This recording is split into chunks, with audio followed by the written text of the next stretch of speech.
Hello, today's video topic is why there are so many hernia meshes available in the market or available.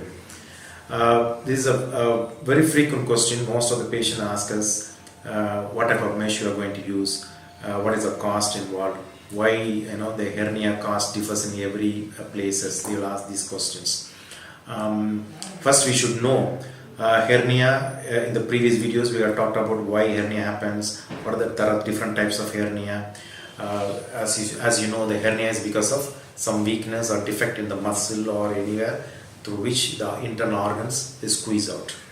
So now the best way to treat any hernia is mesh repair, a tension free repair where we keep a mesh and close the defect. Depends. Most of the people think hernia means in a male inguinal hernia, and female means usually after incisional hernia, after any surgery the hernia happens. It is called incisional hernia. But there are other hernias also, umbilical hernia, hiatus hernia, or even defect in the traumatic hernias. So many hernias are. So each hernia differs from even different, and each hernia requires a specific mesh type. The success of the surgery mainly depends upon the experience of the surgeon and the type of hernia mesh and the patient condition.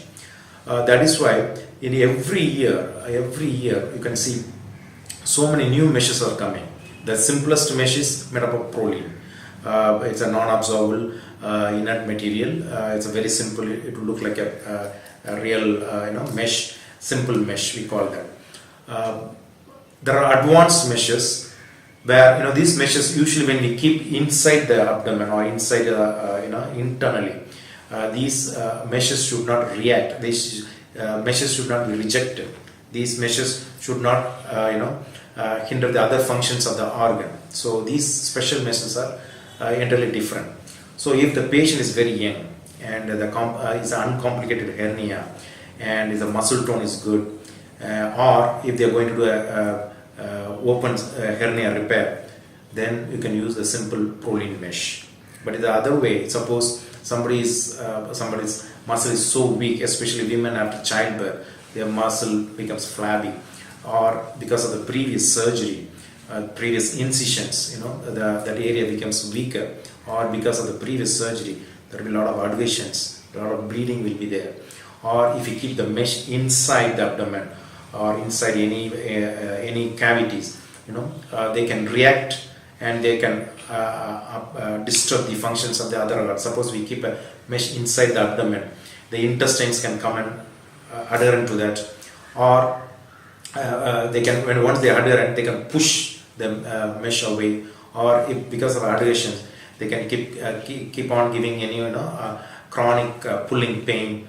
So to avoid these things, there are newer meshes are coming, like film coated meshes, 2 layers, 4 layers, tougher meshes, or sometimes we have to keep a mesh even in the infected condition. Usually if there is an infection, surgeons never keep any mesh there, but for some reason if a mesh has to be kept, there are biodegradable meshes are available.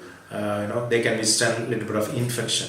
So not only that, the size of the hernia defect or the size of the content, or even the quality of the content, the mesh, the hernia makes the surgeon to choose good quality meshes. And also not only that, the size also matters. So smaller the defect, smaller the mesh; bigger the defect, bigger the mesh. So ultimately the cost of the surgery, the cost of the mesh also increases. So whatever it is, there is nothing called best mesh. This is the best. No. This is the best quality. No. It all depends upon, again, the surgeon's experience, and according to the patient's hernia or the condition, the mesh will be chosen by the surgeon.